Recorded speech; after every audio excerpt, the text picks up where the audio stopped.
एक प्रथम कोटि की अभिक्रिया में 30% वियोजन होने में 40 मिनट लगते हैं। टी हाफ बोले तो अर्ध आयु काल की गणना कीजिए। प्यारे बच्चों, टाइम को बचाने के लिए, डीपली समझाने के लिए हमने यहां पर इस न्यूमेरिकल को बहुत ही सरल तरीके से सॉल्व कर दिया है। बस आपको समझना है और अपनी कॉपी में नोट कर लेना है। तो चलिए फिर कॉपी और पेन निकाल लीजिए और समझते हैं। तो प्यारे बच्चों, हमें यहां पर टी हाफ बोले तो अर्ध आयु काल की गणना करनी है। तो किस तरह से करेंगे, बहुत ध्यान से समझना। हम जानते हैं प्रथम कोटि की अभिक्रिया के लिए वेग स्थिरांक के क्या फॉर्मूले होते हैं। भाई के क्या है, वेग स्थिरांक है। तो के बराबर 2.303 अपॉन टी, टी क्या है, समय है, लोग चाहो तो बेस में 10 लिख सकते हो। ए प्रारंभिक सांद्रता बटे ए माइनस एक्स, टी समय के बाद सांद्रता है। सही। अब देखिए एक फॉर्मूला और होता है कि वेग स्थिरांक है बराबर 0.693 अपॉन टी हाफ, इसे हम कहते हैं अर्ध आयु काल, और इसी को हमें करना है ज्ञात। अब इन दोनों फॉर्मूले को बहुत अच्छी तरह से आप समझ लीजिए और याद कर लीजिए। इन्हीं फॉर्मूले से हम अपने आंसर तक पहुंचेंगे। मतलब हम यहां से अर्ध आयु काल को टी हाफ को कैलकुलेट कर सकेंगे। तो हमने इसे समीकरण फर्स्ट माना, इसको समीकरण सेकंड माना। बताओ, इतनी बात समझ में आ गई। चलिए अब आगे चलते हैं।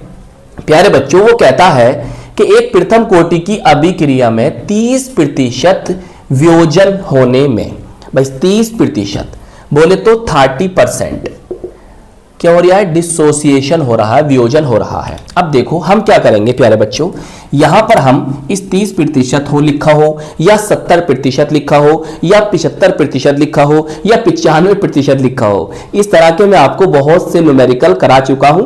आप जाएंगे इस वीडियो के डिस्क्रिप्शन में तो आपको चैप्टर वाइज न्यूमेरिकल की प्लेलिस्ट मिल जाएगी।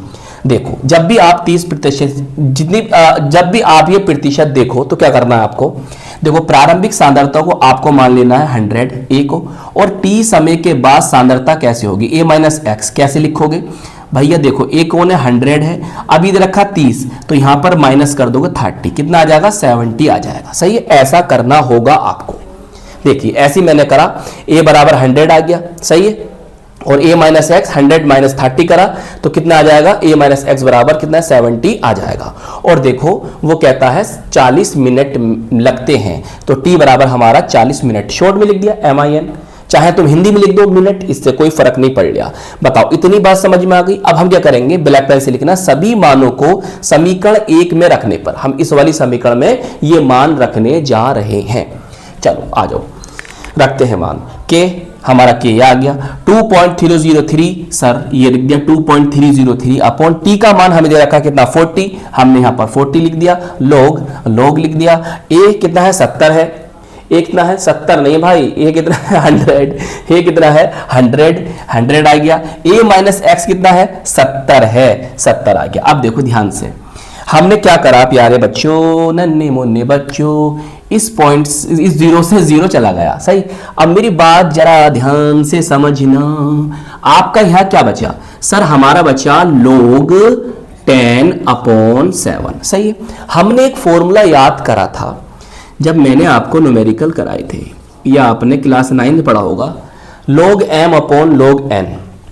हमने तो यार क्लास 9 में पढ़ा था ये फॉर्मूला हमारे जमाने में, log m minus log n। सही। अब जो 10 है प्यारे बच्चों, ये हमारा कौन है, m है, और ये कौन है, हमारा n है। सही, ये फॉर्मूला होता है log m upon log n, अगर बटे में होगा तो log m minus log n कर देते हैं। अब m कौन है, हमारा 10 है, और n कौन है, हमारा 7 है। तो बस आपको क्या करना है प्यारे बच्चों, नन्हे मुन्ने बच्चों, log m कितना 10, log n कितना 7, ये कर दिया। सही है, तो देखिए, तो मैं इसके स्थान पर log 10 अपॉन 7 के स्थान पर क्या लिख सकता हूं, log 10 माइनस log 7 लिख सकता हूं। सही। देखिए ये बिल्कुल एज इट इज रहना है। अब देखो log 1 की वैल्यू, log 10 की वैल्यू कितनी होती है, log 10 की वैल्यू 1 होती है, 1 आ गई, और log 7 की वैल्यू होती है 0.8450, 0.8450। भैया log 1 से लेकर log 10 तक की वैल्यू याद कर लो। log 1 की वैल्यू 0 होती है, log 10 की वैल्यू 1 होती है। अब बीच की तुम खुद याद कर लेना, याद जरूर कर लेना इस तरह के न्यूमेरिकल को करना है तो। अब देखो भैया 1 माइनस ये है तो इसे घटाओगे कितना आ जाएगा 0.155 आ गया। सही। अब क्या करना है, तुम्हें कुछ नहीं करना, इसको कह दो समीकरण थर्ड। सही है, समीकरण थर्ड कह दिया। आइए अब आगे चलते हैं। अब देखो प्यारे बच्चों, समीकरण सेकंड हमारी ये है और समीकरण थर्ड ये है, तो अब आप ब्लैक पेन से लिख दोगे समीकरण सेकंड व समीकरण थर्ड से। यहां पर देखिए ये कौन है, वेग स्थिरांक है, और यहां पर देखिए ये कौन है, वेग स्थिरांक है। दोनों बराबर कर दें, दोनों कैसे हैं, सेम है तो बराबर कर देंगे। तो हमने यहां पर लिख दिया अपनी समीकरण सेकंड, समीकरण थर्ड इसको उठाया और यहां पर लिख दिया। सही है, और समीकरण सेकंड को यहां से लिया और यहां पर लिख दिया। अब क्रॉस मल्टीप्लाई आपको कर देना है। देखो प्यारे बच्चों, नन्हे इसे तो रफ कर दो यार, हटाओ इसको, जरा ध्यान समझो। ये कितना 30 था ना, चलो 30 मैंने लिख दिया। अब प्यारे बच्चों देखो, मैं इसको इधर लेकर आया। सही है, ये मेरा आ गया टी हाफ। सही, ये इसकी गुणा में आएगा। सही बात। अब देखो ये जो होगा इसकी गुणा में जाएगा तो 0.693 इंटू 40।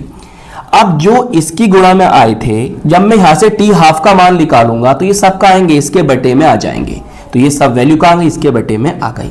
समझ गए।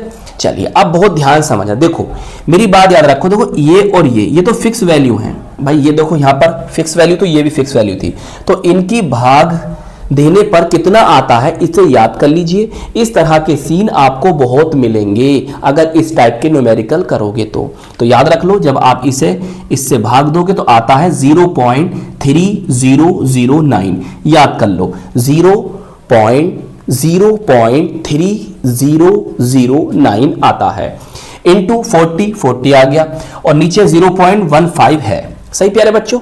अब देखो इन दोनों की गुणा करोगे तो 12.036 आ जाएगा अपॉन 0.155 है।